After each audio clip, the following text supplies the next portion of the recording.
পূর্ব মেদিনীপুর 2007 সাল, Kolaghat engineering college. কিশোরী বিভূতি আর তারানাথের মতো আমাদের হস্টেলেও বসত বেগুনি আর মুড়ি চানাচুর সহযোগে আড্ডার আসর।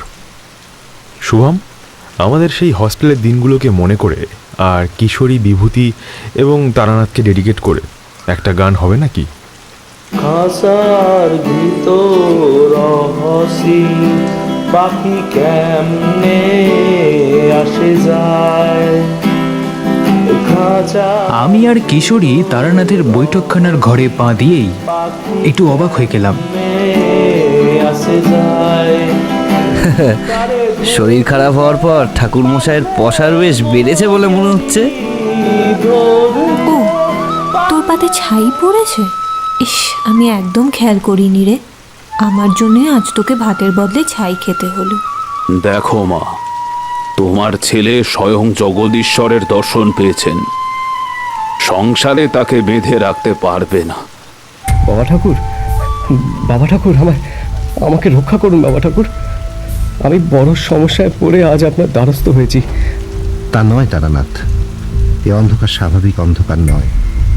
আমার কেন জানি মনে হচ্ছে কারো জীবন আজ রাতে বড় অন্ধকারে ঢেকে যেতে চলেছে, আর সেটাও কারো নোংরা মনস্কামনা সিদ্ধির জন্য। যজ্ঞের আগুন জ্বলে ওঠার কিছুক্ষণের মধ্যেই আমরা অনুভব করতে পারলাম বাড়ির পরিবেশের মধ্যে একটা পরিবর্তন শুরু হয়েছে। ভালো পরিবর্তন নয়, খারাপ পরিবর্তন।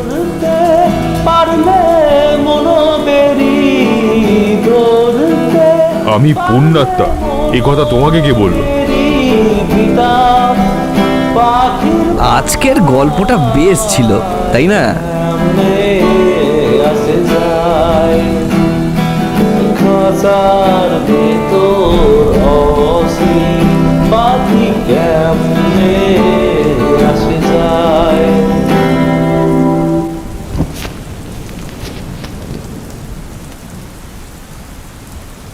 নমস্কার, আমি সৌমেন, আর আপনারা শুনছেন গল্পের জন্য। আজকের গল্প তারানাথতান্ত্রিক ফ্যানফিকশন সিরিজের প্রথম গল্প, অঙ্কিত পাঠক রচিত তারানাথ ও জগন্ময় ঠাকুর। অঙ্কিত পাঠক, জন্ম 19 অক্টোবর 1997, নদিয়া জেলার নবদ্বীপে। এখন ছাত্র হলেও নেশা লেখালেখি। আজকের গল্প পাঠে সাথে রয়েছে 221B হ্যারিসন রোড, 86.7 তোমার FM, আড্ডাবাজ Bengali audio story, nocturnal audio horror station এবং স্টোরি অফ টুমরো বাংলা। এছাড়াও রয়েছে সুপ্রজা, শুভদীপ্ত দা এবং সুমিত বাবু। গল্পের প্রচ্ছদ শিল্পী শুভদীপ। বাঁশির সুরে রয়েছে সৌজন্য। লালন ফকিরের গানটি গেয়েছে শুভম। তো চলুন আর বেশি দেরি না করে তাড়াতাড়ি শুরু করে ফেলা যাক আজকের গল্প, অঙ্কিত পাঠক রচিত তারানাথ ও জগন্ময় ঠাকুর। আমি আর কিশোরী তারানাথের বৈঠকখানার ঘরে পা দিয়েই একটু অবাক হয়ে গেলাম। সন্ধ্যের পর তার বৈঠকখানার ঘরটাকে এতদিন আমরা ফাঁকাই দেখে এসেছি। তারানাথ একাই বসে থাকে, তাই সাধারণত এই সময়টাতেই আমরা গল্পের লোভে হানা দিয়ে থাকি। কিন্তু আজ দেখলাম 3-4 জন লোক বসে রয়েছেন। তারানাথও দেখলাম বেশ ব্যস্ত, গম্ভীর মুখে লোকেদের কোষ্ঠী বিচার করছে। হাত দেখে তাদের নানা রকম পথ বাতলে দিচ্ছে। আমাদের ঢুকতে দেখে তার মুখে একটা মৃদু হাসি ফুটে উঠল। তারপর চোখের ইশারায় বসতে বলে আবার গম্ভীর মুখে নিজের কাজে ব্যস্ত হয়ে পড়ল। কিশোরী আমার কানের কাছে মুখ এনে নিচু স্বরে বলল, শরীর খারাপ হওয়ার পর ঠাকুর মশাইয়ের পসার বেশ বেড়েছে বলে মনে হচ্ছে। আমি ওর কথাটা শুনে বেশ অবাক হলাম। তারানাথের আবার শরীর খারাপ হলো কবে? সত্যি কথা বলতে এতদিন ধরে আমরা এখানে আসছি, প্রায় কোনো সপ্তাহে কিন্তু বাদ দেইনি। কখনো ওর শরীর খারাপ হয়েছে বলে তো শুনিনি। তাহলে আজ হঠাৎ কি হলো? কিশোরীকে প্রশ্ন করতে ও বলল, আরে আমিও ঠিক জানি না, শরীর খারাপ হয়েছিল এইটুকুই শুধু কানে এসেছে। ওনার খবর নেওয়ার জন্যই আজ এসেছি। যা অবস্থা দেখছি তাতে। ও কথাটা শেষ না করলেও বাকি কথাটা বুঝে নিতে আমার খুব একটা অসুবিধে হলো না। ওর মতোই নিচু স্বরে বললাম, এসেই যখন পড়েছি তখন একটু অপেক্ষা করেই যাই না? মেসে ফিরেও তো কোনো কাজ নেই, তার চেয়ে এখানে বসে কিছুক্ষণ অপেক্ষা করলে হয়তো একটা ভালো গল্প শুনতে পাবো। অন্তত সন্ধেটা তো আর মাটি হবে না। কিশোরী মাথা নেড়ে আমার কথায় সায় দিল। তাহলে চলো, আমরা বরং বাইরে থেকে একটা সিগারেট খেয়ে আসি। তোমার আপত্তি নেই তো? আমার কোনো রকমই আপত্তি ছিল না। বললাম, চলো, তারানাথের এখানকার কাজ যতক্ষণে শেষ হবে ততক্ষণে আমাদের একটা সিগারেট খাওয়া হয়ে যাবে।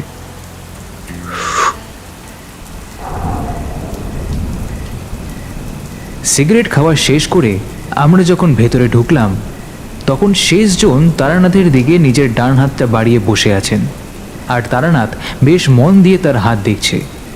আমরা ঘরে ঢুকতে সে মাথা না তুলেই বলল, আর কিছুক্ষণ অপেক্ষা করো, আমার এই হয়ে এলো বলে। প্রায় 20 মিনিট পর লোকটা বেরিয়ে যেতেই কিশোরী অভ্যেস মতো তার দিকে একটা পাসিং শোয়ের প্যাকেট বাড়িয়ে দিয়ে বলল, শুনলাম আপনার নাকি শরীর খারাপ হয়েছিল, তা হঠাৎ করে কি হয়েছিল? তারানাথ কিশোরীর প্রশ্নের কোনো উত্তর না দিয়ে ঘাড় চুলকাতে চুলকাতে বলল, আমার সিগারেট খাওয়া এখন বারণ ভাই। তোমাদের বউঠান মাথার দিব্যি দিয়েছেন, দেখছো না ঘরে হুঁকোটা অবধি নেই। এতক্ষণ লক্ষ্য করিনি, এবার দেখলাম সত্যি তারানাথের পাশে যে জায়গাটায় হুকো রাখা থাকতো সেই জায়গাটা খালি। এমনকি যে নারকেলের মালাটাকে সে এতদিন অ্যাস্ট্রে হিসেবে ব্যবহার করত সেটাও অদৃশ্য হয়েছে। কিশোরী অবাক হয়ে পাসিং শোয়ের প্যাকেটটা নিজের পকেটে ঢুকিয়ে নিয়ে বলল, বৌঠান আপনাকে মাথার দিব্যি দিয়েছেন সিগারেট না খাওয়ার জন্য, তাহলে তো বলতেই হয় আপনার বেশ ভালো রকমই শরীর খারাপ হয়েছিল। তারানাথ শুকনো মুখে উত্তর দিল, না হে, তেমন কিছুই হয়নি, শুধু একদিন ওই বুকে সামান্য ব্যথা হয়েছিল। কিন্তু ভূপেন ডাক্তার এসে যেই বলল সিগারেট খাওয়ার জন্যই আমার বুকে ব্যথা হয়েছে, অমনি গিন্নি ফতোয়া জারি করলেন আমি যদি আর কোনোদিন তামাক খাই তাহলে তার মরা মুখ দেখব। এরপর আমি আর কি করে তামাক খাই বলো? তারানাথের কথা শুনে কিশোরী মজা করে বলল, ঠাকুরমশাই, শেষ পর্যন্ত আপনার মতন পুণ্যাত্মার এরকম অবস্থা হলো? পুণ্যাত্মা? তারানাথ একটু অবাকই হলো কিশোরীর কথা শুনে। আমি পুণ্যাত্মা? এ কথা তোমাকে কে বলল? পুণ্যাত্মা হওয়া কি এতই সহজ?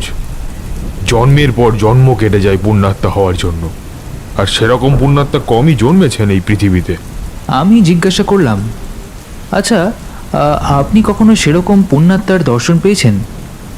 তারানাথ একটুক্ষণ চুপ করে রইল, তারপর বলল, হ্যাঁ, পেয়েছিলাম। ভগবান আর গুরুর কৃপায় সেই সৌভাগ্য আমার একবার হয়েছিল। তার মতো পুণ্যাত্মা আমি এ জীবনে আর দেখিনি। তাহলে সেই ঘটনাটাই বলুন না আজকে। দাঁড়াও, তার আগে একবার চায়ের কথাটা বলে দিই। তারানাথ বৈঠকখানার ঘর থেকেই হাঁক দিল, 3 কাপ চা দিয়ে যেও তো। কিছুক্ষণের মধ্যেই চা এসে গেল। আমরা সবাই একটা করে কাপ হাতে তুলে নিলাম। চায়ের কাপের কোণায় একটা ছোট্ট চুমুক দিয়ে তারানাথ বলতে শুরু করলো, এটা আমার ভবঘুরে জীবনের মাঝামাঝি সময়ের ঘটনা। সেই সময় আমি এই 1-2 মাস বাড়িতে থাকার পর আবার রাস্তায় বেরিয়ে পড়েছি। হাঁটতে হাঁটতে যখন বিকেল হয় তখন কোনো গৃহস্থের বাড়িতে আশ্রয় নিই। তারপর পরের দিন আবার সেখান থেকে রাস্তায় নেমে পড়ি। এরকমই একদিন হাঁটতে হাঁটতে আমি এসে উপস্থিত হলাম বর্ধমান জেলার একটা ছোট্ট গ্রাম সাতগাছিয়ায়। এখন যুগের হাওয়ায় হয়তো সেই গ্রামটা বেশ বড় হয়ে উঠেছে, কিন্তু আজ থেকে 25-30 বছর আগে সে গ্রাম বেশ ছোটই ছিল। তার ওপর সে গ্রামের উত্তর দিকে, গ্রাম থেকে বেশ কিছুটা দূরে ছিল একটা ছোটোখাটো জঙ্গল। জঙ্গল বললাম বটে, তবে সেটা ছিল আসলে আম, জাম, পেয়ারা আর বাঁশঝাড়ে ভরা একটা বিশাল বড় জায়গা। আর এইসবের মাঝে ছিল একটা শিমুল গাছ। সারা জঙ্গলে ওই একটাই শিমুল গাছ। আমি সেই জঙ্গলে পৌঁছেছিলাম দুপুরবেলা। তখন জ্যৈষ্ঠ মাস, গরমে মাটি আগুনের মতো গরম হয়ে উঠেছে। তার উপর ওই গায়ে জ্বালা ধরানো সূর্যের তাপে পথ হাঁটা একরকম অসম্ভব হয়ে উঠেছে। আমি ঠিক করলাম দুপুরবেলাটা ওই জঙ্গলের ছায়ায় কাটিয়ে রোদের তাপ কমলে কোনো এক গৃহস্থের বাড়িতে আশ্রয় নেব। কিন্তু জঙ্গলে ঢুকতেই আমার মনের মধ্যে কেমন যেন একটা অদ্ভুত রকমের অনুভূতি হলো। মনে হলো এই জায়গাটা খুব পবিত্র একটা জায়গা। মন্দিরে গেলে অনেকটা সেই শান্তি অনুভব করা যায়, যেরকম সেই রকম শান্তি।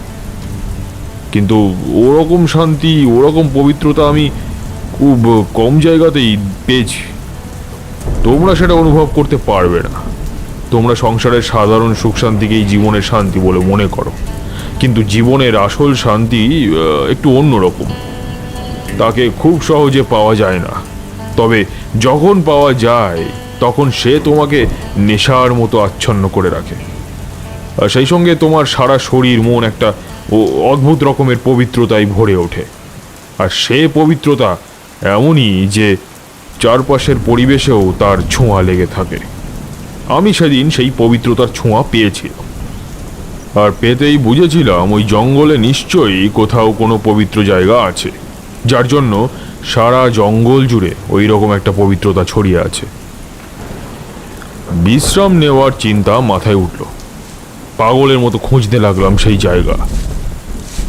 বেশ কিছুক্ষণ খুঁজে বেড়ানোর পর দেখলাম সেই শিমুল গাছটার নিচে একজন সুদর্শন পুরুষ বসে ধ্যান করছেন। টকটকে ফর্সা রং, চওড়া কপাল, পরনে গেরুয়া বসন, আর গলায় জড়ানো গেরুয়া বসনের ফাঁক দিয়ে প্রশস্ত বুক। সব মিলিয়ে তাকে আমার দেবদূতের চেয়ে কিছু কম বলে মনে হলো না। আর সব থেকে অদ্ভুত ব্যাপার কি জানো? আমি দেখলাম তার শরীর থেকে বিচ্ছুরিত হচ্ছে এক অদ্ভুত রকমের স্নিগ্ধ নীল রং। শিমুল গাছের তলাটা বেশ খানিকটা আলো আঁধারি মতন ছিল, কিন্তু তার শরীর থেকে বের হওয়া নীল আলোয় সারা জায়গাটা ভরে আছে। বুঝতে পারলাম ইনি নিশ্চয়ই কোনো মহাপুরুষ হবেন, না হলে ওরকম অদ্ভুত জ্যোতি কারোর শরীর থেকে বের হয় না। আমার গুরু একবার আমাকে এই ব্যাপারে বলেছিলেন।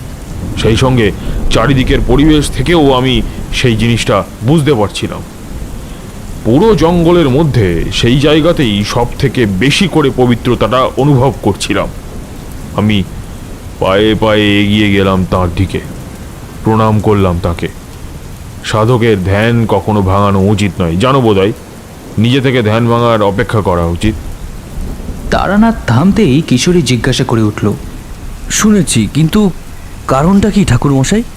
কারণ ধ্যানের সময় সাধকরা একটা অন্য জগতে বিচরণ করে। তুমি যদি জোর করে ধ্যান ভঙ্গ করতে যাও, তাহলে তাকে জোর করে সেই জগৎ থেকে ফিরিয়ে আনা হবে, আর এতে তার সাধনার ক্ষতি হবে। এই জন্যই বলে জোর করে কখনো কোনো সাধকের ধ্যান ভাঙানো উচিত নয়। সবসময় নিজে থেকে তার ধ্যান ভঙ্গ হওয়ার অপেক্ষা করা উচিত। যাই আসল কথাই ফিরি। আমি ওনার কাছে গিয়ে বসতেই উনি আস্তে আস্তে চোখ খুলে আমার দিকে তাকালেন। ওনার চোখ অসম্ভব রকমের উজ্জ্বল, ওরকম উজ্জ্বল চোখ আমি আর কারো দেখিনি। উনি চোখ খুলে তাকাতেই আমি হাত জোর করে বললাম, আমায় ক্ষমা করবেন, আমার জন্য বোধহয় ধ্যান ভঙ্গ হলো। উনি মৃদু হেসে বললেন, ক্ষমা চাওয়ার কিছু নেই। তোমার জন্য আমার ধ্যান ভাঙেনি, মা চণ্ডীর ইচ্ছেতে আমার ধ্যান ভাঙল। আর কাকতালীয় ভাবে তুমি তখনই এলে। তা তোমায় দেখে বেশ ক্লান্ত মনে হচ্ছে। গত দুদিন তো পেটে কিছু পড়েও নি দেখছি। না, চলো চলো আমার সঙ্গে। কাছেই আমার কুটির, সেখানে গিয়ে কিছু খেয়ে নেবে। চলো। আমি ততদিনে এত সাধুসঙ্গ করে ফেলেছিলাম যে সাধারণ জিনিসে অত সহজে অবাক হতাম না, কিন্তু সেদিন ওনার কথা শুনে আমি সত্যিই বেশ অবাক হয়ে গিয়েছিলাম। কারণ যে লোকটার সাথে আমার পরিচয় সাকুল্যে 5 মিনিটেরও নয়, সে কি করে জানলো আমি গত 2 দিন ধরে খাইনি। আর তাছাড়া ওনার কথাটা ভুলও কিছু বলেননি। সত্যিই তার আগের 2 দিন আমার খাওয়া জোটেনি। অভ্যাস ছিল বলে কোনো অসুবিধা হয়নি ঠিকই, কিন্তু সেই কথাটা উনি কি করে জানতে পারলেন সেটা আমি তখন সত্যিই বুঝতে পারিনি। উনি বুঝতে পেরেছিলেন আমি ওনার কথা শুনে খুবই অবাক হয়েছি। সেই জন্যই মৃদু হাসলেন আর বললেন, তুমি আমার কথা শুনে খুবই অবাক হয়েছো দেখছি। আরে এটা তেমন কোনো ব্যাপার নয়। তোমার চোখ মুখের অবস্থা দেখেই বোঝা যাচ্ছে যে 2-3 দিন তোমার কোনো খাওয়া হয়নি। এই এখন যেমন তোমাকে দেখে আমি বুঝতে পারছি তুমি ব্রাহ্মণ সন্তান। যাই হোক, এসো আমার সাথে, আজ তুমি আমার অতিথি। আমি কোনো আপত্তি করলাম না। ওই কয়েকটা কথাতেই ওনার ওপর আমার একটা রীতিমতো আগ্রহ জন্মে গিয়েছিল। তার ওপর তিনি যে কোনো সাধারণ মানুষ নন সেটাও আমি ততক্ষণে বুঝে গিয়েছি। জঙ্গল থেকে বেরিয়ে কিছুটা দূর যেতেই খড়ের ছাউনি দেওয়া একটা ছোট্ট মাটির বাড়ি দেখতে পেলাম। বুঝতে অসুবিধা হলো না ওইটাই ওনার বাড়ি। আমরা বাড়ির সামনে পৌঁছাতে একজন স্ত্রীলোক বাড়ি থেকে বেরিয়ে এলেন। উনি বললেন, বৌমা, বাড়িতে গিয়ে বলো আজ আমার একজন অতিথি এসেছেন, আর তিনি আজ আমার সাথেই থাকবেন। সেই অনুযায়ী যেন ফল প্রসাদ পাঠায়। তিনি মাথা নেড়ে বেরিয়ে যেতে আমি একটু অবাক হয়ে প্রশ্ন করলাম, উনি কে? ও আমার বড়দাদার বড় ছেলের বউ। সবেমাত্র 1 বছর হলো বিয়ে হয়ে এই গ্রামে এসেছে। এসো, ভিতরে এসো। ভেতরে গিয়ে একটা ঘটিতে জল ভর্তি করে নিজের হাত পা ধুয়ে আবার সেই ঘটিতে জল ভর্তি করে সেটা আমার দিকে এগিয়ে দিলেন। আমি হাত পা ধুতেই তিনি আমায় একটা জায়গায় বেশ কয়েকটা পাকা আম, কাঁঠাল, লিচু দিয়ে বললেন, আপাতত এই আছে, আশা করি তোমার কোনো অসুবিধা হবে না। এমনিতেই গত 2 দিন পেটে কিছু পড়েনি, তার ওপর ওই পাকা আম, কাঁঠাল দেখে হঠাৎ যে খিদের প্রচণ্ড জ্বালাটা অনুভব করলাম। বললাম, কি বলছেন? এ তো আমার কাছে অমৃত। 2 দিন পর কোনো খাবার জিনিস পেলে সেই খাবারকে অমৃত বলেই তো মনে হয়। বলে তিনি নিজেও এক ফালি আম খেতে খেতে বললেন, তা তুমি যে ব্রাহ্মণ সেটা তো তোমাকে দেখেই বুঝতে পারছি। তোমার নামটা কি? নাম বলতেই তিনি বললেন। ও, একটুক্ষণ চুপ করে আবার আমার মুখের দিকে এক দৃষ্টে তাকিয়ে থেকে বলতে লাগলেন, তুমি যে এইভাবে বারবার বাড়ি থেকে পালাও সাধুসঙ্গ করার জন্য, এতে কিন্তু তোমার বাবা মা প্রচণ্ড কষ্ট পান। এবারও তাই হচ্ছে। এমনকি এই মুহূর্তেও তোমার মা তোমার জন্য গোপনে চোখের জল ফেলছেন। সাধুসঙ্গ তোমার অনেক হবে ঠিকই, কিন্তু সাধনা করা তোমার দ্বারা হবে না। সংসারে তোমাকে ফিরতেই হবে। তোমার মায়ের চোখের জলই তোমাকে সংসারে ফিরতে বাধ্য করবে, আর তারও আর বেশি দেরি নেই। এমনকি আগামী কয়েক বছরের মধ্যে তুমি সংসারের বাঁধনে বাধাও করবে। উনি কথাগুলো এমনভাবে বলে যাচ্ছিলেন যেন তিনি সেই সব নিজের চোখেই দেখতে পাচ্ছেন। আমি অনেক অস্বাভাবিক আর অলৌকিক ঘটনা দেখেছি, কিন্তু তা সত্ত্বেও সেদিন তার কথা শুনতে শুনতে আমি অবাক হয়ে যাচ্ছিলাম। জিজ্ঞাসা করলাম, আপনি আমার সম্বন্ধে এত কিছু জানলেন কি করে? উনি আবার সে স্মিত হেসে বললেন, আমি সাধারণ মানুষ, আমার পক্ষে কি এসব জানা সম্ভব? ওই মা চণ্ডী আমার কানে কানে যা বলে দেন আমি তাই শুধু আউড়ে যাই। আর সেই সব শুনে লোকে ভাবে জগন্ময় ভট্টাচার্য বাকসিদ্ধ, যা বলে তাই ফুলে যায়। বিশ্বাস করতে চায় না যে আমার কোনো ক্ষমতাই নেই। উনি আরও কী সব কথা বলে যাচ্ছিলেন তা আমি শুনতে পাইনি, কারণ যে মুহূর্তে আমি শুনেছি ওনার নাম জগন্ময় ভট্টাচার্য, সেই মুহূর্ত থেকে আমি কেমন যেন স্তব্ধ হয়ে গিয়েছিলাম। আজ কেউ ওনার নাম জানে না, ইতিহাসও কালের নিয়মে তাকে ভুলেই গেছে।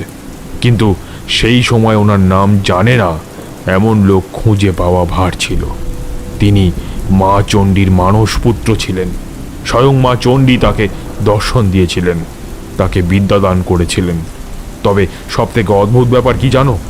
তিনি কিন্তু আশীর্বাদ পাওয়ার আগে কখনো মা চণ্ডী সাধনা করেননি। তার আশীর্বাদ পাওয়ার ঘটনাটাও সেই সময়ে কিংবদন্তির মতো সব জায়গায় ছড়িয়ে পড়েছিল। আর সেই গল্পটাও বড় অদ্ভুত। তোমরা কি শুনবে সেই গল্পটা? আমি চুপ করে থাকলেও কিশোরী উৎসাহের সাথে মাথা নেড়ে বলল, আরে নিশ্চয়ই নিশ্চয়ই, কেন শুনবো না?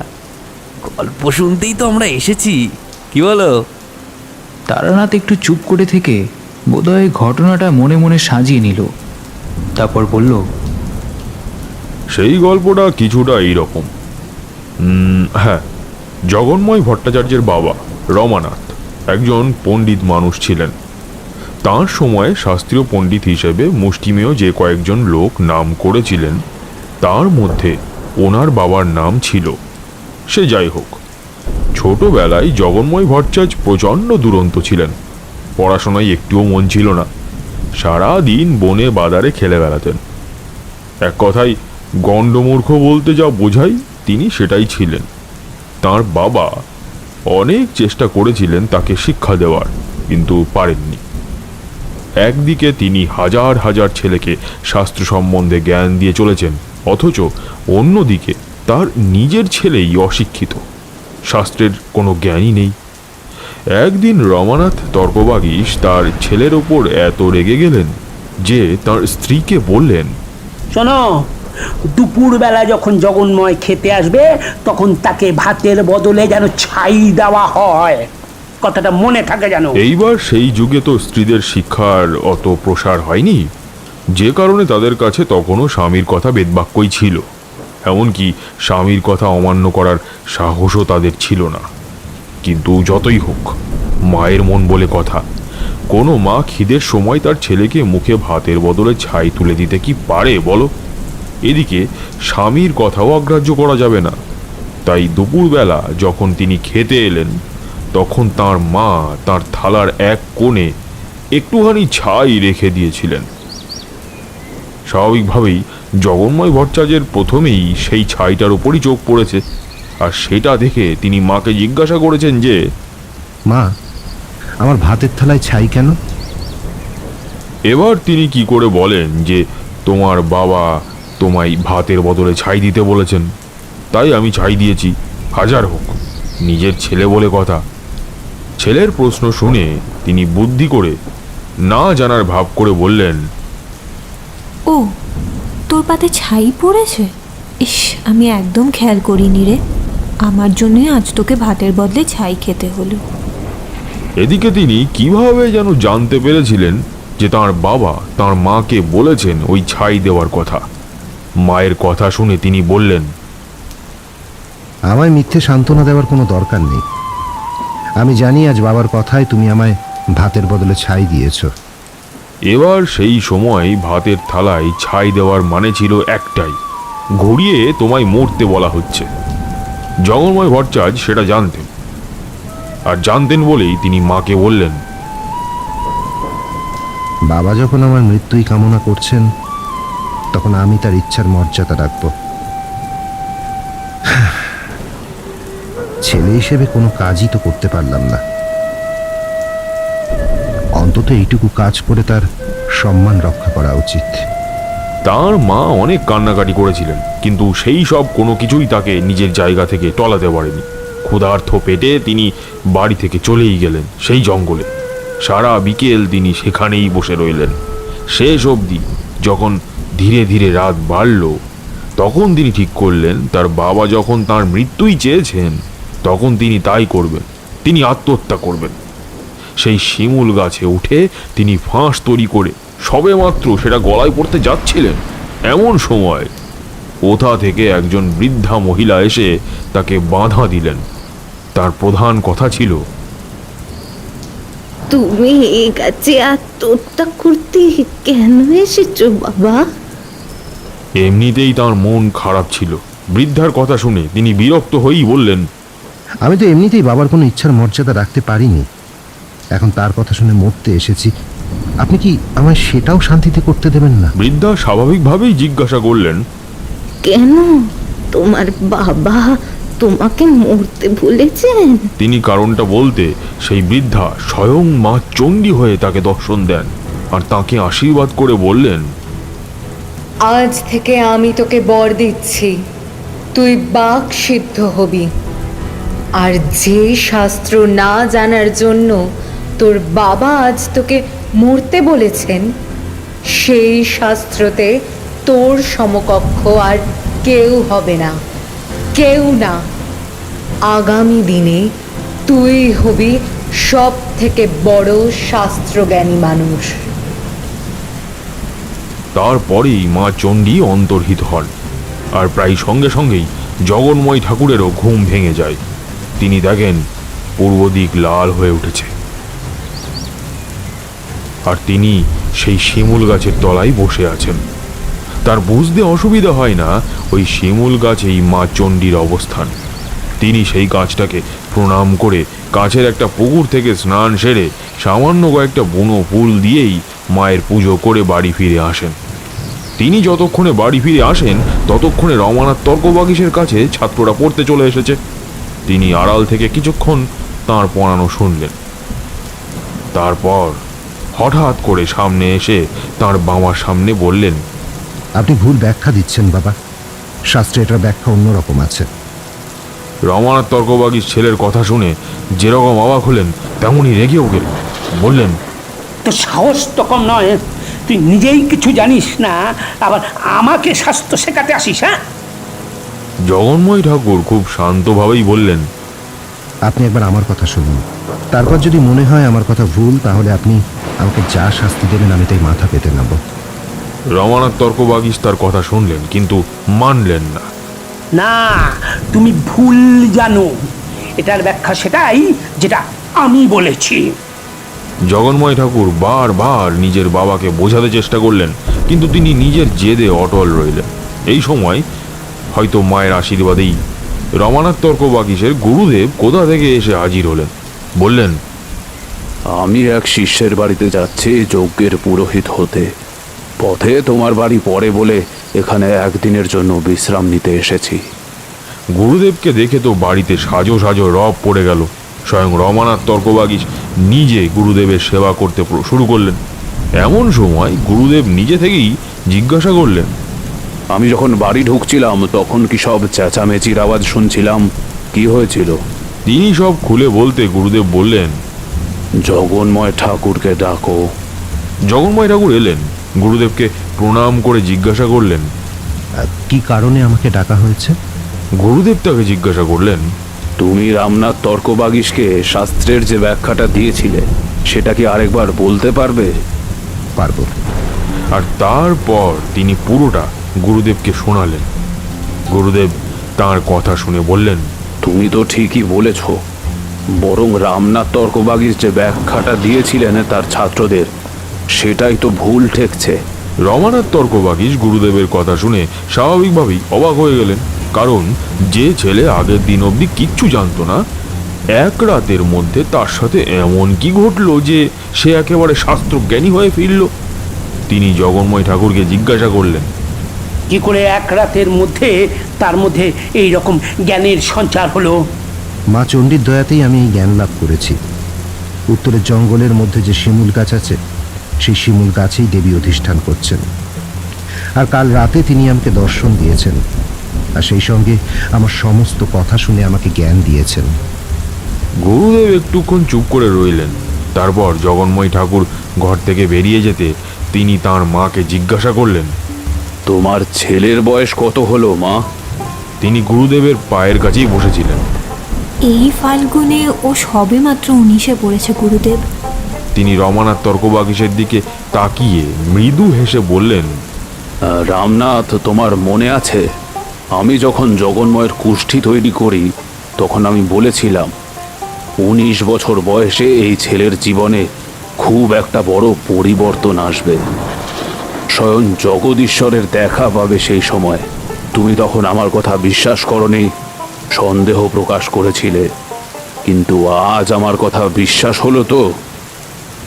যার দর্শন পেতে আমাদের দশকের পর দশক কেটে যায় ধ্যান করে, তোমার ছেলে এই বয়সেই তার দর্শন পেয়ে গেছে। গুরুদেবের কথা শুনে জগন্ময় ঠাকুরের মা বেশ ভয় পেয়ে গেলেন। তাহলে কি আমার ছেলে সন্ন্যাসী হয়ে যাবে গুরুদেব? দেখো মা, তোমার ছেলে স্বয়ং জগদীশ্বরের দর্শন পেয়েছেন। সংসারে তাকে বেঁধে রাখতে পারবে না, তবে এ কথাও ঠিক, ও পুরো মাত্রায় সন্ন্যাসী কখনো হবে না। অন্তত ওর কুষ্ঠি তো তাই বলছে। আমার যদ্দূর ধারণা, ও এই গ্রামেরই কোথাও থেকে জগদীশ্বরের চিন্তায় বাকি জীবনটা কাটিয়ে দেবে, আর সেই সঙ্গে মানুষের মঙ্গল সাধন করে চলবে। গুরুদেব ভুল আন্দাজ করেননি। সেই দিনের পর থেকেই জগন্ময় ঠাকুর পুরো বদলে গিয়েছিলেন। দিনের বেশিরভাগ সময়টাই সেই শিমুল গাছের তলায় বসে থাকতেন।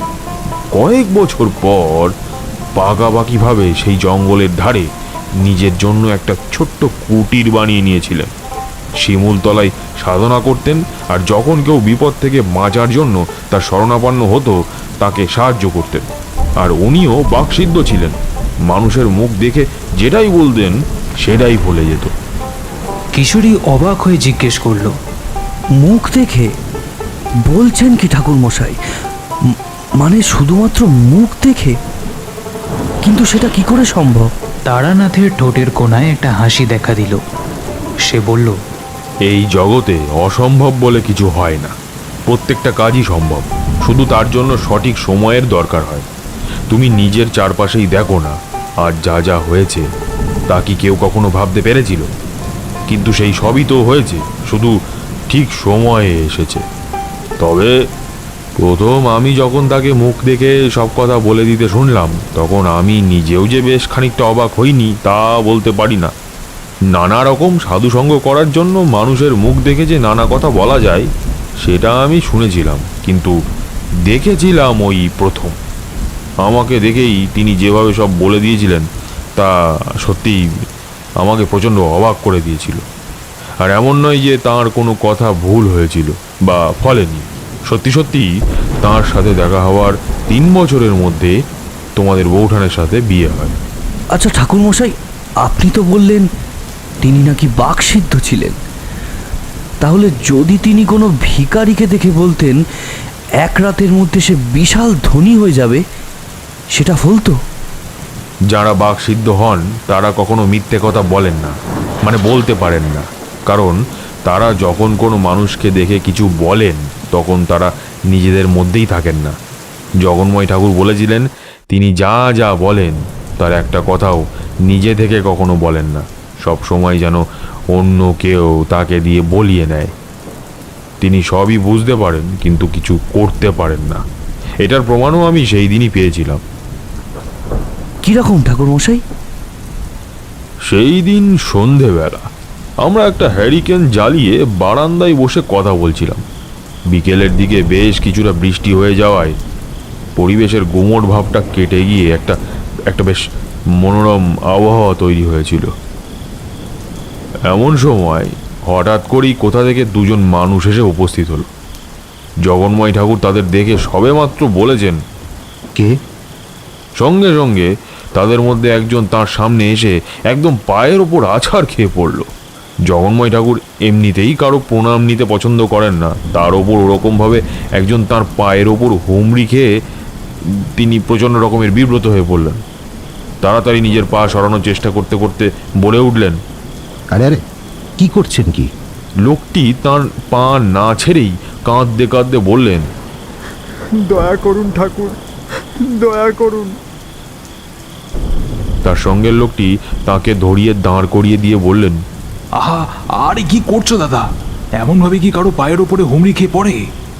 তারপর তিনি জগন্ময় ঠাকুরের দিকে তাকিয়ে, ক্ষমা করবেন ঠাকুর মশাই, আসলে দাদার মাথা একেবারেই ঠিক নেই। আমি এতক্ষণে লোক দুটোকে ভালো করে লক্ষ্য করলাম।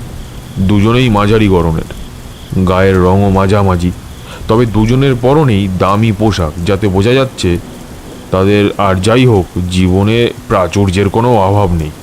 দ্বিতীয় লোকটা প্রথম লোকটাকে সান্ত্বনা দিতে দিতে বলল, সব ঠিক হয়ে যাবে দাদা, তুমি এত চিন্তা করো না। ঠাকুর মশাই, আমরা কাঠিরপুর থেকে আসছি। এই আমি মহেন্দ্রনাথ দত্ত, আর ইনি আমার দাদা বীরেন্দ্রনাথ দত্ত। একটা বিপদে পড়ে আমরা আপনার শরণাপন্ন হয়েছি।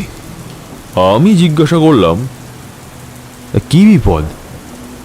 উনি বললেন, গত কয়েক মাস ধরে আমাদের বাবা প্রচণ্ড অসুস্থ, অনেক কবিরেজ দেখিয়েছি, এমনকি কলকাতা থেকে বড় সাহেব ডাক্তার এনেও দেখিয়েছি, কিন্তু কোনো কিছুতেই বাবাকে সুস্থ করে তুলতে পারিনি। সবাই জবাব দিয়ে দিয়েছে উনিই আমাদের পরিবারের মাথা, একটা বটগাছের মতন উনি আমাদের সবাইকে আগলে রেখেছেন। এখন যদি উনি চলে যান তাহলে। কথা বলতে বলতে ওনার গলা ধরে এলো। কিছুক্ষণ চুপ করে থেকে নিজেকে সামলে নিয়ে উনি আবার বলে উঠলেন, তাই আমরা আপনার শরণাপন্ন হয়েছি, দয়া করে আমাদের বাবাকে বাঁচিয়ে দিন, আমরা চিরদিন আপনার কেনা গোলাম হয়ে থাকবো। জগন্ময় ঠাকুর এতক্ষণ কোনো কথা বলেননি, এক দৃষ্টে ওনাদের দিকে তাকিয়েছিলেন। এবার ওনাদের দিক থেকে চোখ সরিয়ে একটা দীর্ঘশ্বাস ফেলে বললেন, আমায় ক্ষমা করবেন, আমি কিচ্ছু করতে পারবো না। আপনাদের বাবার মৃত্যুর সময় সে উপস্থিত হয়েছে, আর কোনোদিনই উনি সুস্থ হয়ে উঠবেন না, বরং এই মাসের শেষেই তার মৃত্যু হবে। কিন্তু না, জগন্ময় ঠাকুরের সেই একই কথা, তাদের বাবা কোনো মতেই 1 মাসের বেশি বাঁচবেন না, এমনকি তিনি গিয়ে বললেও নয়। শেষ অবধি তারা হতাশ হয়ে ফিরে যেতে আমি জিজ্ঞাসা করলাম, ঠাকুর আপনি তো বাকসিদ্ধ, আপনি যা বলেন তাই ফলে যায়। আমি জানি যা ভবিতব্য তা ঘটবেই, তার ওপর কারো জোর চলে না, কিন্তু আপনি যদি বলতেন তাহলে হয়তো ওনাদের বাবা মৃত্যুর আগে সুস্থ হয়ে উঠতেন। তাতে ওনাদের মনে এই সান্ত্বনাটুকু থাকতো যে তাদের বাবা বিনা কষ্টে মারা গেছেন। উনি আমার দিকে তাকিয়ে বললেন, দেখো, আমি বাকসিদ্ধ ঠিকই, কিন্তু তার মানে এই নয় যে আমি যা খুশি তাই বলতে পারি। আমার মুখ থেকে যে কথাগুলো বেরোয় সেগুলো কোনোটাই আমি নিজে থেকে বলি না, আমাকে দিয়ে কেউ বলিয়ে নেয়। আমি বুঝতে পারি, কিন্তু আমি কিছু করতে পারি না। তবে কি জানো, আমি যাই বলি তাতে কখনো কোনো রকম অবিচার হয় না। যে কারো শত্রুতায় ক্ষতিগ্রস্ত হয় তারা আমার কাছে উপকৃত হয়। শুধু তাই নয়, স্বয়ং মা আমাকে আদেশ করেন আমি যেন সব রকমভাবে তাদের সাহায্য করি। আর যারা অন্যায় করে, বিপদকালে আমার কাছে এলেও তাদের কোনো লাভ হবে না, আমি কোনোভাবেই তাদের সাহায্য করতে পারবো না। এই যেমন ধরো, যারা এসেছিল নিজেদের বাবাকে বাঁচানোর আরতি নিয়ে, তাদের বাবা সবসময় তাদের গ্রামের মানুষের ক্ষতি করে এসেছে, গরিব মানুষের রক্ত শুষে নিজেদের অর্থ বাড়িয়েছে। তার উপার্জিত প্রতিটি পয়সায় নিরীহ মানুষের রক্ত লেগে আছে। আজ যে সে অসুস্থ হয়েছে, সেটাও নিজের পাপের প্রায়শ্চিত্ত করছে।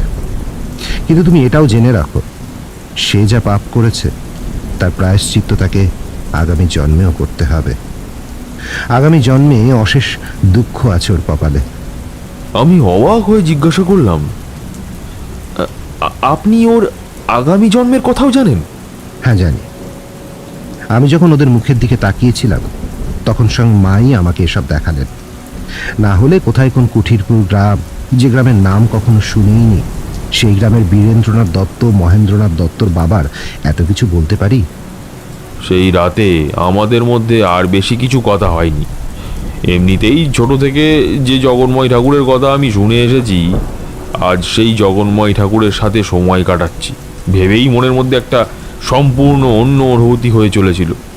আর ওই 2 ভাই চলে যাওয়ার পর ঠাকুরও কেমন যেন চুপচাপ হয়ে গিয়েছিলেন, বাইরের অন্ধকারের দিকে তাকিয়ে কি যেন ভেবে চলেছিলেন নিজের মনে।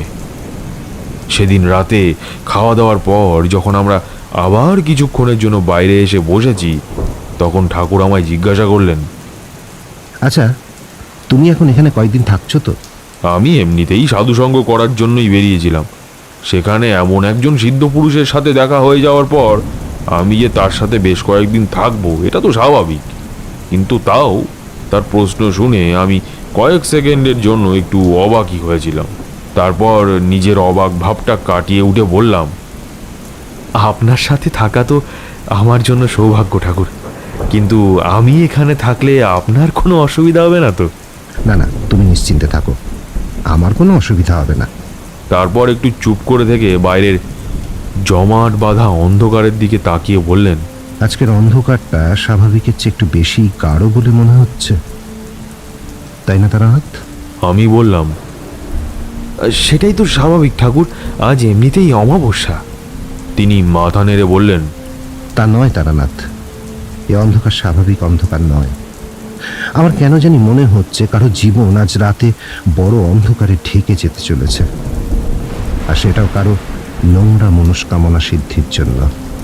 আমি ওনার কথা শুনে আশ্চর্য না হয়ে পারলাম না। কোনো মানুষের ওপর যদি কোনো রকম বিপদ আসতে চলে, তাহলে সেটা আমি তাকে দেখে বুঝতে পারি, সেটা তোমরা জানো। কিন্তু শুধুমাত্র প্রকৃতিকে দেখে কোনো মানুষের অনিষ্ট হতে চলেছে, এটা আমি একমাত্র তাকেই বুঝতে দেখেছি। আর তিনি যে ভুল কিছু অনুভব করেননি তা আমি কয়েকদিন পরেই বুঝতে পেরেছিলাম। 3-4 দিন পর আমরা সবেমাত্র সকালের মা চণ্ডীর পুজো শেষ করে বাড়িতে ফিরে এসেছি। এমন সময় একজন মাঝবয়সী ভদ্রলোক এসে জগন্ময় ঠাকুরকে প্রণাম করে কাতর স্বরে বললেন, বাবা ঠাকুর, বাবা ঠাকুর, আমাকে রক্ষা করুন বাবা ঠাকুর। আমি বড় সমস্যায় পড়ে আজ আপনার দ্বারস্থ হয়েছি। আপনি আমাকে দয়া না করলে আমার ছেলেটা আর বাঁচবে না। লোকটার লম্বা পেটানো চেহারা, পরনের পোশাক দেখে বোঝা যায় তারা খুব ধনী না হলেও অবস্থা বেশ সচ্ছল। কিন্তু এই সবের আগে আরেকটা জিনিস আমার চোখে পড়েছিল। লোকটা যখন বাড়ির মধ্যে ঢুকেছিল তখনই আমি দেখেছিলাম তার মাথার ওপর কালো ছায়া। খুব গাঢ় নয়, বরং বেশ হালকাই বলা চলে, কিন্তু আছে। আমার বুঝতে অসুবিধা হলো না তার পরিবার কোনো এক ভয়ঙ্কর বিপদের সম্মুখীন হয়েছে। একটা ভয়ঙ্কর অশুভ ছায়ার দৃষ্টি পড়েছে তার পরিবারের ওপর। এমন একটা ছায়া, যদি সেটাকে না থামানো যায় তাহলে আগামী 1 বছরের মধ্যে সে তার পরিবারের সবাইকে একে একে শেষ করবে, আর তারপর এই ভদ্রলোককে শেষ করবে। জগনদিনী ভেতর থেকে একদম ভেঙে যাবেন। অন্যদিকে ঠাকুরের দিকেও তাকালাম। লোকটা তার পা ছোঁয়ার সঙ্গে সঙ্গে তিনি বললেন, আরে আরে সুধীর, এ তুমি কি করছো? বলেই তাকে তুলতে গিয়েছিলেন, কিন্তু এখন দেখলাম তার চোখের দৃষ্টি কেমন যেন অন্যরকম হয়ে গেছে। তিনি সুধীরবাবুর দিকে তাকিয়ে আছেন ঠিকই, কিন্তু তাকে যেন দেখেও দেখছেন না, বরং তার বদলে তিনি এমন কিছু একটা দেখে চলেছেন যা অন্য কেউ দেখতে পাচ্ছে না, এমনকি আমিও না। ওরকমভাবে বেশ কিছুক্ষণ থাকার পর তিনি নিচু হয়ে আস্তে আস্তে সুধীরবাবুকে তুলে বললেন, শান্ত হও সুধীর, আমি বুঝতে পারছি তুমি প্রচণ্ড বিপদে পড়েছ। তুমি আগে একটু বিশ্রাম নাও, চোখ মুখে একটু জল দাও। এত দূর থেকে এসেছো তুমি, তারপর না হয় আমি তোমার সমস্ত কথা শুনবো। তিনি একটা দীর্ঘশ্বাস ফেলে বললেন, আচ্ছা আচ্ছা, ঠিক আছে বাবা ঠাকুর, কিন্তু আপনি আমাকে কথা দিন, আপনি আমার সমস্ত কথা শোনার পর আমার সঙ্গে আমাদের বাড়িতে যাবেন। কথা দিন আমাকে। ঠাকুর একটা অমায়িক হাসি হেসে বললেন, যদি দরকার হয় তাহলে অবশ্যই যাব। তারপর একটু চুপ করে থেকে দূরের দিগন্তের দিকে তাকিয়ে খানিকটা আপন মনেই বললেন, আর আমার মন বলছে আমাকে তোমার সাথেই যেতে হবে, না হলে এই বিপদ থেকে আমি তোমাকে উদ্ধার করতে পারবো না। তিনি কথাটা খুব নিচু স্বরে বললেও আমি তার একদম পাশেই দাঁড়িয়েছিলাম বলে তার কথাটা শুনতে কোনো রকম অসুবিধা হয়নি। হাত মুখ ধুয়ে মুড়ি আর ফল খাওয়ার পর সুধীরবাবু তার কথা বলতে শুরু করলেন। 3 দিন আগে আমার বাড়ির গোয়ালে 4টে গরু ছিল। ঘটনাটা ঘটার আগের দিন রাতে আমি যখন গোয়াল ঘর বন্ধ করতে গিয়েছিলাম তখনও গরুগুলো একদম সুস্থ ছিল, কিন্তু তার পরের দিন যখন গোয়ালে ঢুকি তখন দেখি 4টে গরুই মরে পড়ে আছে। সারা শরীরে কোনো ক্ষত নেই, শুধু খুরের উপরের দিকে চামড়ায় ওই পেরেক পোঁতার মতো এক গাদা দাগ। ওই পেরেক পুঁতে তারপর সেগুলোকে তুলে ফেললে যেরকম দাগ হবে ঠিক সেই রকম। আমি অনেক ভেবেও বুঝতে পারিনি মাত্র 1 রাতের মধ্যে 4টে সুস্থ সবল গরু কি করে মারা যেতে পারে। একজন গোবর্দিকেও আমি খবর দিয়েছিলাম, কিন্তু তিনিও কোনো কারণ বলতে পারেননি। বাকি দিনটা আর কিছুই হয়নি, কিন্তু তার পরের দিন আবার একটা দুর্ঘটনা ঘটে। আমার এক বিধবা পিসি অনেকদিন থেকেই আমাদের বাড়িতেই থাকতেন। বয়সজনিত কারণে বেশ কয়েক মাস ধরে তিনি একটু অসুস্থই ছিলেন, যদিও ইদানিং তিনি বেশ একটু সুস্থ হয়ে উঠছিলেন আস্তে আস্তে। কিন্তু সেদিন রাতে হঠাৎ করে এই রাতের খাওয়া শেষ করার বেশ কিছুক্ষণ পর থেকেই তিনি হঠাৎ করে এই রক্ত বমি করতে শুরু করলেন। তো আমি খুব ঘাবড়ে যাই।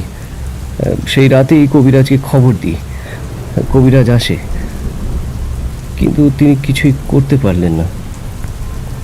প্রায় সারা রাত ধরে রক্ত বমি করার পর সকালের দিকে তিনি মারা গেলেন। প্রথমে সবাই ভেবেছিলাম হয়তো কোনো রকম শরীর খারাপ হয়েছিল ওনার, তিনিও বুঝতে পারেননি, আর হয়তো ওই কারণেই তার এইরকম মর্মান্তিক একটা পরিণতি হলো। কিন্তু তারপরেই আমাদের চোখ পড়ে তার পায়ের দিকে।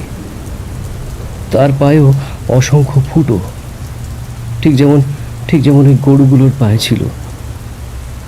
যেন কেউ পায়ের পাতায় পেরেক পুঁতে তারপর আবার পেরেকগুলোকে খুলে ফেলেছে।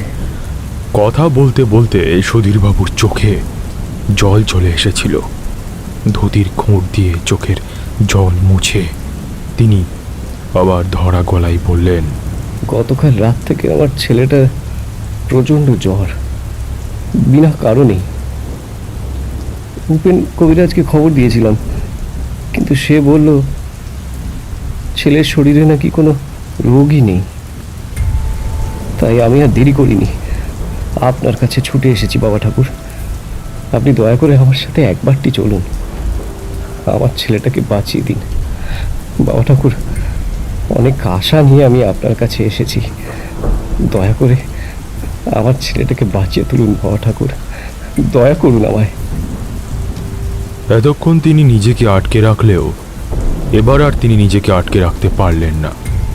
হু হু করে কেঁদে ফেললেন।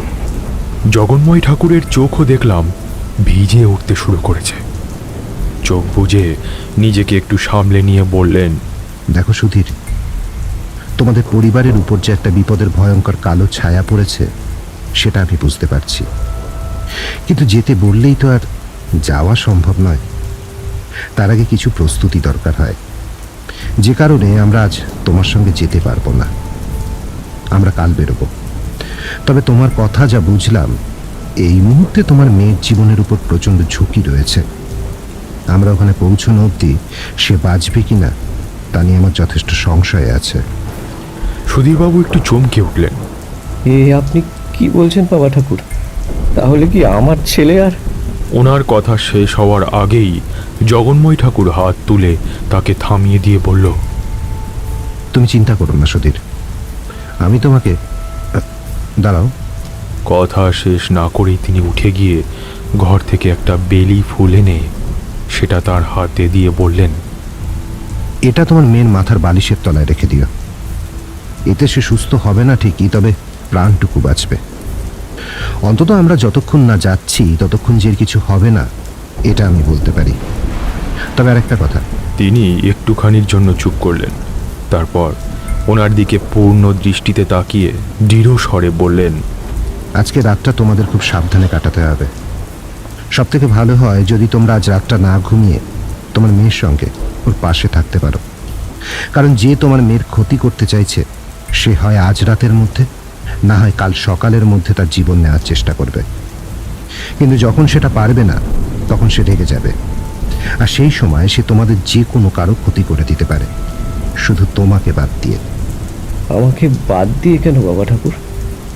দেখো, সব কথা শুনে আমার যা মনে হলো তাতে যে তোমাদের ক্ষতি করতে চাইছে বা ক্ষতি করার জন্য এসেছে সে এখন কোনো রকমে তোমার ক্ষতি করবে না।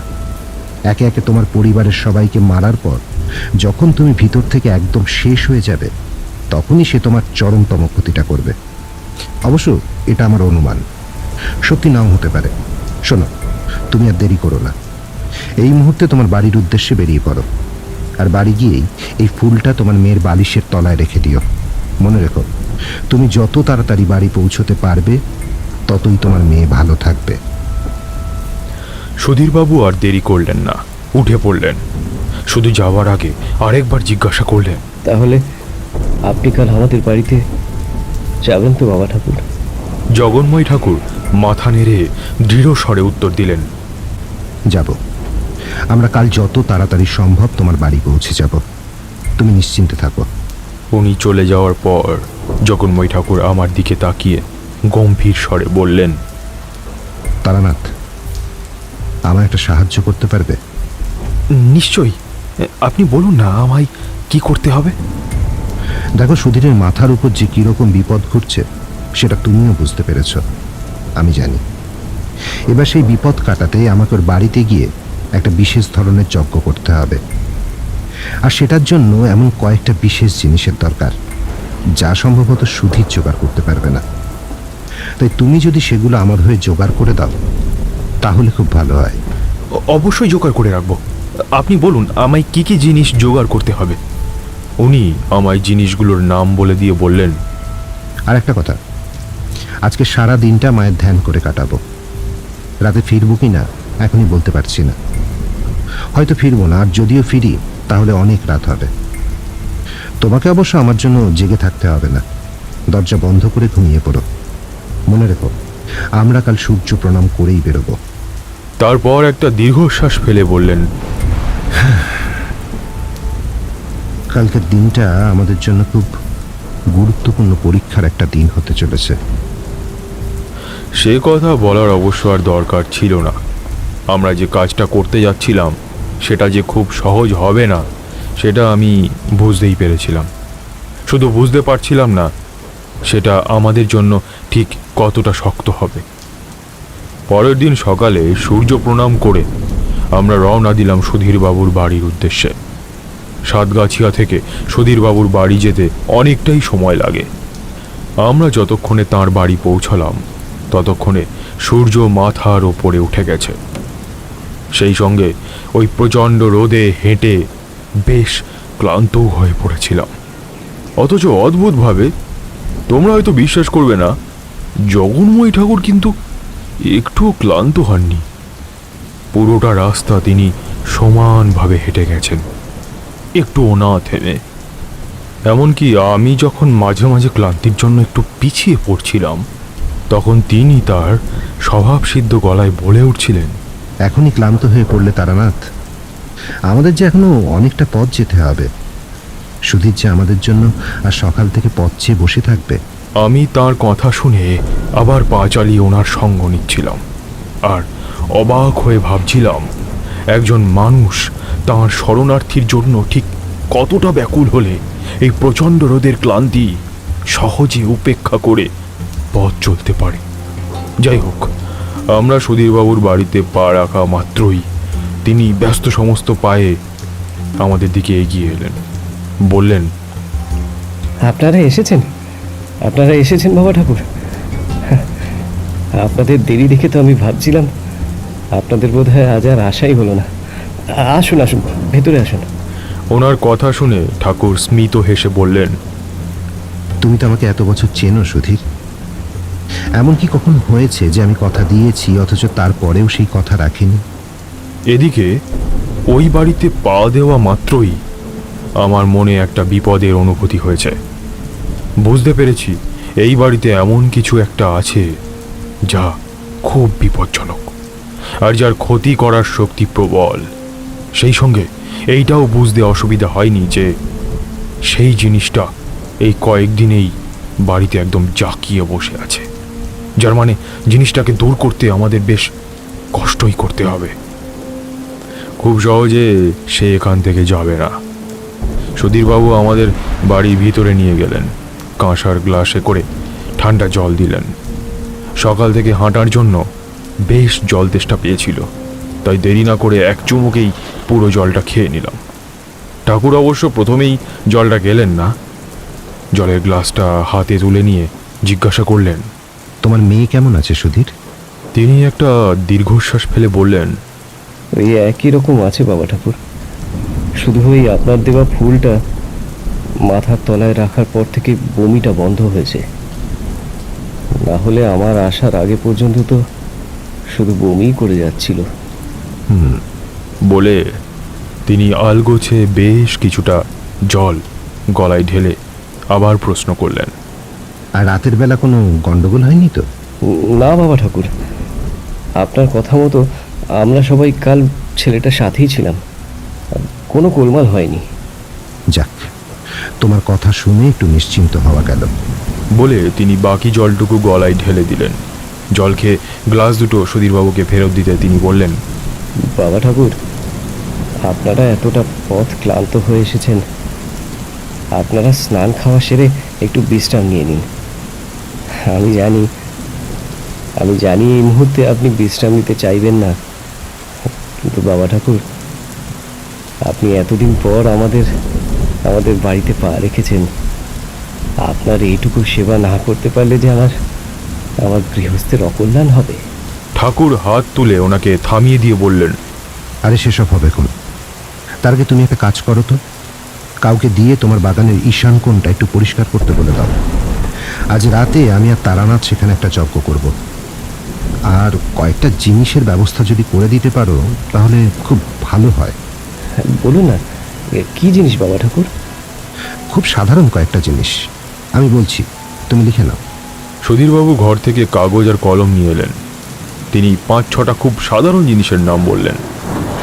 এই সময় কিশোরী হঠাৎ করেই তারানাথকে বাধা দিয়ে বলে উঠল, আচ্ছা ঠাকুর মশাই, আপনার কথা অনুযায়ী আপনি আর জগন্ময় ঠাকুর ওই সুধীরবাবুর বাড়ি পৌঁছেছিলেন প্রায় দুপুরবেলা, আর তার উপরে জগন্ময় ঠাকুর সুধীরবাবুকে তার যজ্ঞর জন্য ফর্দ বানিয়ে জিনিস আনতে বললেন, তাই তো? আর এবার গরমের দুপুরে, তাও আবার গ্রামে, তিনি ওইসব জিনিসগুলো জোগাড় করবেন কোত্থেকে? ওখানে তো আমাদের সন্ধেবেলা দোকান খোলে না যে যা দরকার তা দোকানে গিয়ে কিনে নিয়ে চলে এলাম। তারানাথ একটু মৃদু হাসল, তারপর বলল, তোমরা শহরের মানুষ, কিছু কিনতে হলে তোমাদের দোকানের শরণাপন্ন হতে হয়, তাই এই ব্যাপারটা তোমাদের কাছে অদ্ভুত লাগছে। কিন্তু আসলে কি জানো, গ্রামের ব্যাপারটা না অন্যরকম। হ্যাঁ, এটা ঠিক যে ওখানে গ্রামের মধ্যে তেমন কোনো দোকান নেই, যেগুলো আছে সেগুলো সন্ধেবেলা খোলে না। সপ্তাহে একটা কি দুটো দিন কোনো বড় রাস্তার ধারে বা 3-4টে গ্রামের জংশনে বাজার বসে। সব শুনে মনে হতেই পারে যে হঠাৎ করে যদি কেউ কিছু আনতে বলে তাহলে সেটা কি করে জোগাড় করব। কিন্তু একটা ব্যাপার কি জানো, গ্রামের লোকেরা খুব পরোপকারী হয়। তোমার যদি হঠাৎ করে কোনো জিনিসের দরকার হয়ে পড়ে আর সেই জিনিসটা যদি তোমার কাছে সেই মুহূর্তে না থাকে, তাহলে স্বচ্ছন্দে তুমি সেই জিনিসটা তোমার প্রতিবেশীর কাছ থেকে চেয়ে নিতে পারো, আর তাতে তিনি কিছু মনেও করবেন না। তাছাড়া ঠাকুর যেসব জিনিস জোগাড় করতে বলেছিলেন সেগুলো সব তার ঘরেই ছিল, অন্য কোথাও যেতেই হয়নি। আর বাকি যা যা গুরুত্বপূর্ণ জিনিস লাগতো তা তো আমরা সঙ্গে করেই নিয়ে এসেছিলাম। যাই হোক, গল্পে ফিরি। স্নান খাওয়া শেষ করে আমরা একটু বিশ্রাম নিয়ে নিলাম। শুয়ে শুয়ে আমি একবার ঠাকুরকে জিজ্ঞাসা করেছিলাম যে তিনি কি ধরনের যজ্ঞ করতে চাইছেন। তাতে তিনি একটা রহস্যময় হাসি হেসে উত্তর দিয়েছিলেন, ধৈর্য ধরো তারানাথ, আর তার সাথে মনটা শক্ত করো। আমি ওনার মন শক্ত করার কথাটা শুনে অবাক হয়ে গিয়েছিলাম ঠিকই, তবে আর কোনো প্রশ্ন করিনি। সন্ধে বাড়তেই ঠাকুর আর আমি যজ্ঞের আয়োজন শুরু করে দিলাম। ঠাকুরের কথা মতো সুধীরবাবু আগে থেকেই তাঁর বাগানের ঈশান কোণটা লোক দিয়ে পরিষ্কার করিয়ে রেখেছিলেন। এখন ঠাকুর সেখানে গিয়ে খড়ি মাটি দিয়ে চণ্ডী যন্ত্র তৈরি করে যজ্ঞের সমস্ত জিনিসগুলো নিজের সামনে সাজিয়ে রাখতে শুরু করলেন। যজ্ঞে যা যা জিনিস লাগবে তা আমি আগে থেকেই এক একটা জায়গায় পরিমাণ মতো সাজিয়ে রেখেছিলাম। ঠাকুর সব কিছু একবার ভালো করে দেখে নিয়ে বললেন, সব ঠিক আছে। তারপর আমার পাশে দাঁড়িয়ে থাকা সুধীর বাবুর দিকে তাকিয়ে গম্ভীর গলায় বললেন, সুধীর, রাত 11টার সময় আমরা যজ্ঞ শুরু করব। যেহেতু তোমার পরিবারের উপর এই সংকট, তাই তোমাকে আমাদের সাথে থাকতে হবে। তুমি আহুতি না দিলে যজ্ঞ সম্পূর্ণ হবে না। তারপর একটা নিঃশ্বাস নিয়ে আগের চেয়ে আরও একটু গম্ভীর হয়ে বললেন, একটা কথা মনে রেখো সুধীর, তুমি যাতে আহুতি দিতে না পারো সেই জন্যই শয়তান অনেক রকম চেষ্টা করবে। হয়তো শুনতে পেলে তোমার ছেলে প্রচণ্ড কষ্ট পেয়ে তোমাকে ঘরের ভিতর থেকে ডাকছে, বা হয়তো দেখবে তোমার স্ত্রী রক্তাক্ত অবস্থায় তোমাদের বাড়ির উঠোনে পড়ে আছে আর খুব করুণ সুরে তোমাকে ডাকছে। মনে রাখবে, এই সবই কিন্তু তোমাকে যজ্ঞ থেকে তোলার জন্য করা হবে। সেই জন্য মনে রাখবে, যাই হয়ে যাক না কেন, এমনকি যদি তোমার স্ত্রী, ছেলে, মেয়ে সবাইকে তোমার চোখের সামনে মরতেও দেখো, তাহলেও তুমি যজ্ঞ ছেড়ে উঠবে না। জানবে সেই সবই শয়তানের কারসাজি। তোমার পরিবার, ছেলে, মেয়ে সবাই ঘরের ভেতর সুস্থ আছে, সুরক্ষিত আছে। সুধীরবাবু যে ঠাকুরের কথা শুনে বেশ একটু ভয় পেয়েছেন সেটা আমি ওনার মুখ দেখেই বুঝতে পেরেছিলাম। তবুও দেখলাম উনি হাত জোর করে বললেন, আচ্ছা ঠিক আছে, আপনি যা বলবেন তাই হবে। আমি যজ্ঞের আসন ছেড়ে একবারের জন্য উঠব না। বেশ, তাহলে তোমার পরিবারের সবাইকে বলে দাও তাড়াতাড়ি সব কাজ শেষ করে যেন তোমার মেয়ের কাছে বসে থাকে। ঠিক আছে বাবা ঠাকুর, তাহলে আমি আপনাদের খাওয়া দাওয়ার ব্যবস্থা করি।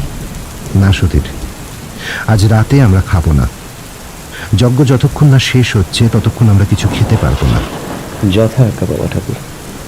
বলে ঘরের দিকে চলে যেতেই আমি ঠাকুরকে জিজ্ঞাসা করলাম, ঠাকুর, আপনার মনে হয় না যজ্ঞ চলার সময় সুধীরবাবু স্থির হয়ে বসতে পারবেন? তিনি আস্তে আস্তে মাথা নেড়ে বললেন, আমি জানি তারানাথ, আর ভেবে দেখলে সেটাই তো স্বাভাবিক, তাই না? পরিবারের কোনো ক্ষতি হলে কেউই শান্ত হয়ে বসে থাকতে পারে না। আর সেই জন্যই তোমার কাজ হবে সুধীরকে ধরে রাখা। যাই হোক না কেন, কোনো অবস্থাতেই যেন ওর হাত ছাড়বে না। আর একটা কথা, তুমি তো গাত্রবন্ধন জানো, তাই না? তাহলে সুধীরের পরিবারের সব কাজ শেষ হয়ে গেলে তুমি ওদের সবাইকে একটা জায়গায় বসিয়ে গাত্রবন্ধন করে দিও। আর বলে দিও, যাই হোক না কেন ওরা যেন কোনো মতেই ওই গণ্ডি পার না করে। বিপদটা এখন ওদেরই বেশি, সুধীরের নয়। বিপদ যে কাদের সেটা আমি আগেই বুঝতে পেরে গিয়েছিলাম।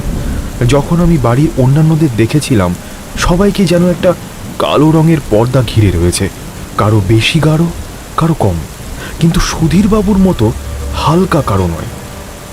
তবে সেটার মানে এই নয় যে ওনার কোনো বিপদই নেই। যে শয়তানি শক্তির সাথে আমরা লড়তে যাচ্ছি, সেই শক্তি যদি আজ রাতেও কারো ক্ষতি না করতে পারে, তাহলে সে ক্রুদ্ধ হয়ে তেড়ে আসবে সুধীরবাবুর দিকেই।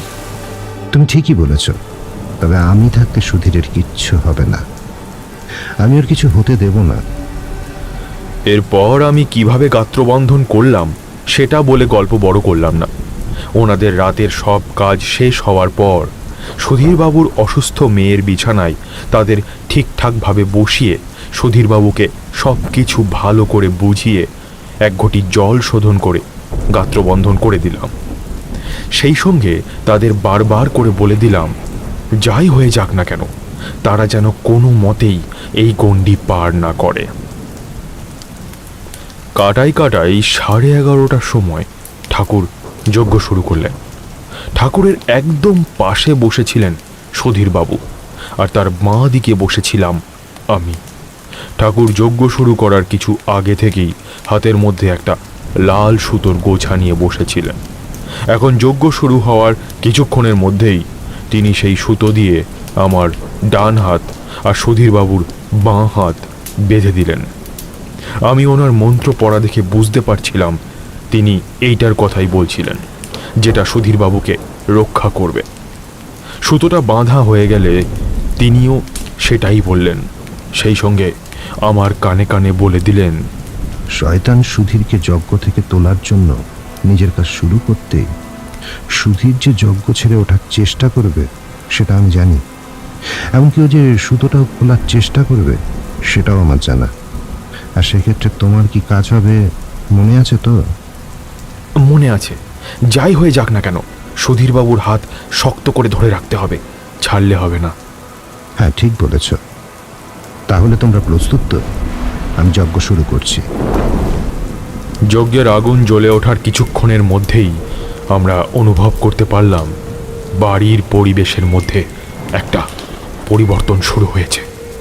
ভালো পরিবর্তন নয়, খারাপ পরিবর্তন। হঠাৎ করেই কোথা থেকে একটা মন খারাপ করা অনুভূতি এসে আমার সারা শরীর মন আচ্ছন্ন করে ফেলতে শুরু করলো। কিচ্ছু ভালো লাগছিল না। বারবার মনে হচ্ছিল কি সব হবে এই সব করে। সুধীরবাবুকে সাহায্য করে আমার কি লাভ? খুলে ফেলি এই সুতোর বাঁধন, চলে যাই এখান থেকে। বুঝতে অসুবিধা হলো না, যজ্ঞ শুরু হওয়ার সাথে সাথেই শয়তান তার কাজ শুরু করে দিয়েছে। চেষ্টা করছে আমাকে প্রভাবিত করে আমাদের হাতের বাঁধন খুলে ফেলার। আর সেটা বোঝার সঙ্গে সঙ্গে আমি এক মনে গায়ত্রী মন্ত্র জপ করা শুরু করলাম। কিছুক্ষণের মধ্যেই দেখলাম সেই মন খারাপ ভাবটা কেটে গেল। মনটাও আগের চেয়ে অনেক বেশি শান্ত হলো। আমি একবার আর চোখে ঠাকুরের দিকে তাকিয়ে নিলাম। তিনি এক মনে যজ্ঞ করে চলেছেন। দেখে মনে হলো না তার কোনো সমস্যা হচ্ছে বা কোনো রকম সমস্যা হয়েছিল। আমিও এক মনে যজ্ঞে মন দিলাম, তবে পরিস্থিতি যে ধীরে ধীরে খারাপের দিকে যাচ্ছে তা আমি ভালোই অনুভব করতে পারছিলাম। কিছুক্ষণ পরেই দেখলাম সুধীরবাবু কেমন যেন উসখুস করতে শুরু করে দিয়েছেন। তার কানের কাছে মুখ এনে বললাম, আপনার যে অসুবিধা হচ্ছে সেটা বুঝতে পারছি, কিন্তু এই মুহূর্তে দাঁতে দাঁত চেপে সেটাকে সহ্য করা ছাড়া আর কোনো উপায় নেই। উনি আমার কথা শুনে আলতো করে মাথা নেড়ে চোখ বন্ধ করে সেটাকে সহ্য করার চেষ্টা করতে শুরু করলেন। তবে সেটাকে সহ্য করা যে তার জন্য খুব সহজ হচ্ছে না, সেটা মাঝে মাঝে তার ভ্রুটা কিছুটা কুঁচকে ওঠা আর সেই সঙ্গে চোয়ালের হাড়টা শক্ত হয়ে ওঠা দেখেই বুঝতে পারছিলাম। প্রায় 15 মিনিট এরকম চলার পর দেখলাম তিনি চোখ খুলে একটা স্বস্তির নিঃশ্বাস ফেললেন। বুঝলাম তার যে অসুবিধাটা হচ্ছিল সেটা কেটে গেছে। এরপর 45 মিনিট 1 ঘন্টা কোনো অসুবিধা হলো না, সব ঠিকঠাক চলল। কিন্তু তারপর আমরা যখন যজ্ঞের মূল পর্বে ঢুকলাম তখন হঠাৎ করে নানা রকম উপদ্রব শুরু হলো। কখনো শুনতে পেলাম সুধীরবাবুর স্ত্রী কাতর গলায় স্বামীকে ডেকে চলেছেন, কখনো তার অসুস্থ ছেলে ডাকছে। সে সারা শরীরে অসংখ্য ক্ষত নিয়ে কাতর গলায় বাবার কাছে একটু জল চাইছে। সুধীরবাবু উঠতে গিয়েছিলেন, এমনকি উঠেও পড়েছিলেন প্রায়, কিন্তু শেষ মুহূর্তে আমি তার হাত শক্ত করে ধরে তাকে জোর করে বসিয়ে দিয়ে বললাম, খবরদার একদম উঠবেন না, ভুলে যাবেন না ওটা আপনার ছেলে নয়। আপনার ছেলে, আপনার পরিবার বাড়ির ভেতর একদম সুরক্ষিত আছে, কিন্তু আপনি যদি একবার এখান থেকে উঠে যান তাহলে আপনার পরিবার আর বেশি দিন সুরক্ষিত থাকবে না। সুধীরবাবু আমার কথাটা কতটা বুঝতে পেরেছিলেন তা নিয়ে আমার সন্দেহ আছে, কিন্তু তার হাত আমার হাতের সঙ্গে বাঁধা থাকার জন্য আর আমি শক্ত করে ওনার কবজি ধরে থাকার জন্য তিনি কিছু করে উঠতে পারছিলেন না। ঠাকুরও এই সবের দিকে আর চোখে লক্ষ্য রেখে যাচ্ছেন। এই সবে তার মনোসংযোগেও সমস্যা হচ্ছে, তবে তাও যজ্ঞ থামাচ্ছেন না, যজ্ঞ চালিয়ে যাচ্ছিলেন। এই সব কতক্ষণ ধরে চলেছিল তা আমি বলতে পারবো না, কারণ আমি সুধীরবাবুকে সামলাতেই বেশি ব্যস্ত ছিলাম। বারবার তাকে বোঝানোর চেষ্টা করছিলাম, বলছিলাম তিনি যেন আসন ছেড়ে না ওঠেন। তিনি বসছিলেন, কিন্তু 2 মিনিট অন্তর অন্তর নিজের পরিবারের কারো না কারোর ডাক শুনে তিনি ওঠার চেষ্টা করছিলেন, আর আমি তাকে আটকে রাখছিলাম।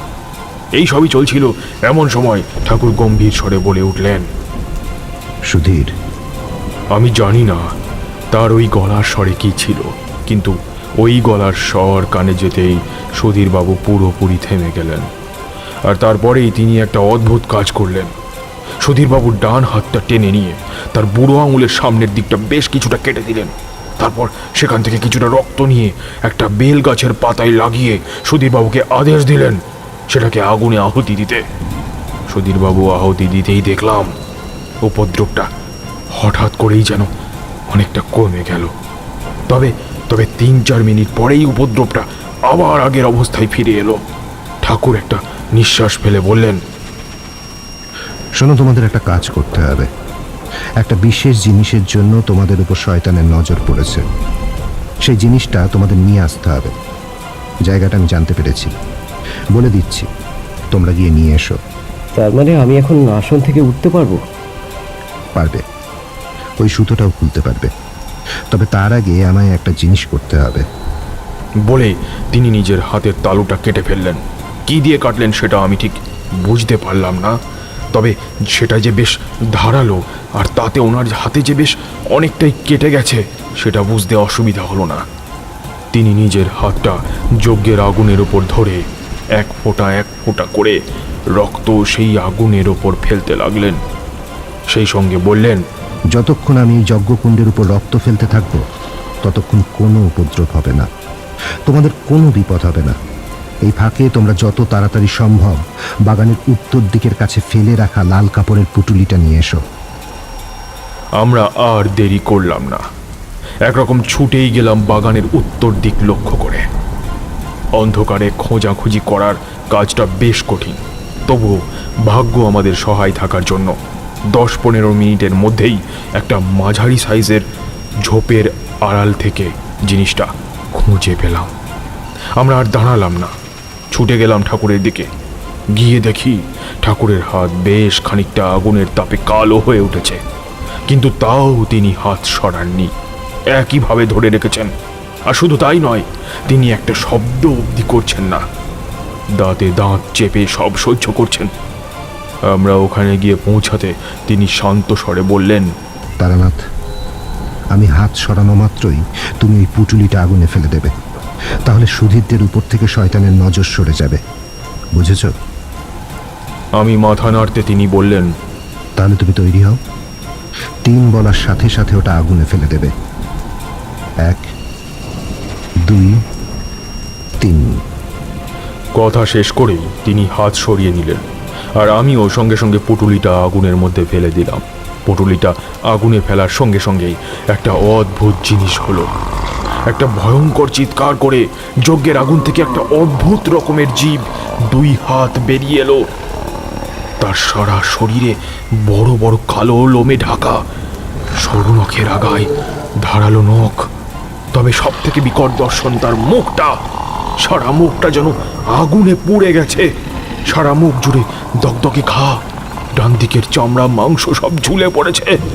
চোখ দুটো কোটর থেকে বেশ কিছুটা বেরিয়ে এসেছে, আর সেই চোখেই প্রকাশ পাচ্ছে আমাদের ওপর প্রচণ্ড রাগ, ঘৃণা, ব্যর্থ আক্রোশ। সেই সঙ্গে ভেসে আসছে তার বিকট বিভৎস চিৎকার, যে চিৎকারে আমাদের পায়ের তলার মাটি যেন বারবার কেঁপে কেঁপে উঠছে। সুধীরবাবু বেশিক্ষণ সেই দৃশ্য সহ্য করতে পারলেন না, জ্ঞান হারিয়ে ফেললেন। অস্বাভাবিক কিছু নয়, আমি সাধক মানুষ, অনেক রকম অভিজ্ঞতার সাক্ষী আমি হয়েছি, কিন্তু সেদিন আমারও বুক সামান্য কেঁপে উঠেছিল। শুধু ঠাকুরই ছিলেন অবিচল। সেই শয়তান আগুনে পড়ে যেতে তিনি বললেন, জানো তারানাথ, আমি মাঝে মাঝে ভাবি, মানুষের মধ্যে এত হিংসা কেন? কেন এত ক্ষোভ, এত রাগ, ক্ষমতার লোভ, বিষয়ের লোভ, প্রতিশোধ? এসব কি এতটাই বড় যে মানুষকে একটা বিষাক্ত করে তোলে? এই কাজটা সুধীরের একজন আত্মীয়ই করেছে। আমি অবাক হয়ে প্রশ্ন করলাম, কি বলছেন কি ঠাকুর? আমি ঠিকই বলছি তারানাথ। মৃদু মাথা নাড়িয়ে বিষাদ মাখানো গলায় তিনি উত্তর দিলেন, এটা কেন করেছিল জানো? শুধুমাত্র সুধীরকে মেরে তার এই সমস্ত সম্পত্তির দখল নেবে বলে। আর শুধুমাত্র সেটার লোভেই সে এমন একটা প্রতিহিংসা পরায়ণ প্রেতাত্মাকে এই পুটুলির মাধ্যমে সুধীরদের ক্ষতি করতে পাঠিয়েছিল, যে এক এক করে এই বাড়ির সবাইকে শেষ করে দিত, যাতে ভবিষ্যতে কেউ সেই আত্মীয়র কাছে এই বাড়ির বা এই সম্পত্তির দাবি না জানাতে পারে। তাহলে কি ওনার কোনো শাস্তি হবে না, যে শুধুমাত্র সম্পত্তির লোভে এতগুলো নিরপরাধ মানুষের জীবন নিতে একবারের জন্য ভাবল না? আমার প্রশ্ন শুনে ঠাকুর মৃদু হাসলেন, শান্ত স্নিগ্ধ হাসি। বললেন, শাস্তি দেওয়ার তুমি আমি কে বলো তো?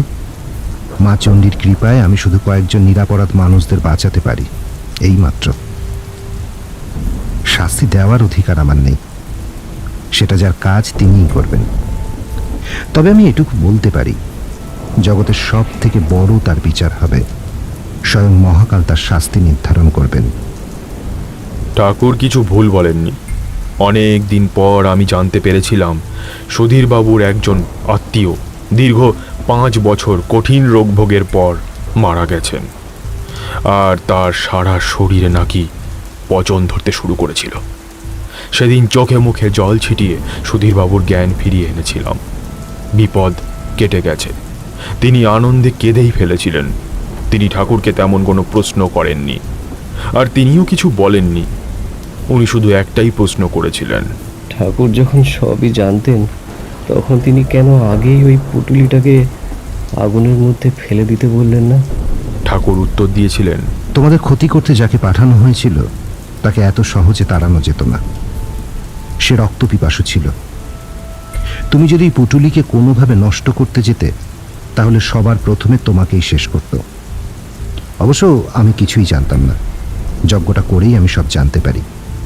আর যাতে তোমাদের কোনো বিপদ না হয়, নির্বিঘ্নে জিনিসটা নিয়ে আসতে পারো, সেই জন্য ওকে রক্ত খাইয়ে ব্যস্ত রেখেছিলাম। এছাড়া আমি তেমন কিছুই করিনি।